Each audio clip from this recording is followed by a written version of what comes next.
आज रोजी लोकनेते आणि बहुजनांचे हृदय सम्राट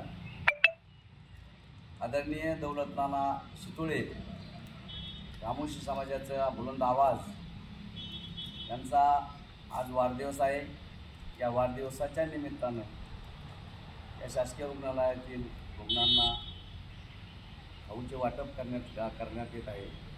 तसेच नानांनी दिलेल्या आदेशाप्रमाणे माझा वाढदिवस हा गाजावाजा करून करण्यापेक्षा कुठेतरी विधायक काम करून करा असा आदेश त्यांनी केल्याने आम्ही सर्व आज या ठिकाणी नानांचा वाढदिवस या साध्या पद्धतीने आणि रुग्णांची सेवा करून आम्ही साजरा करत आहोत। आणि नानांना या वाढदिवसाच्या आम्हा सर्वांच्या वतीने श्रीगोंदा तालुक्यातील सर्व तमाम बहुजनांच्या वतीने एक शुभेच्छा देतो। डॉक्टर साहेब तुम्ही नाही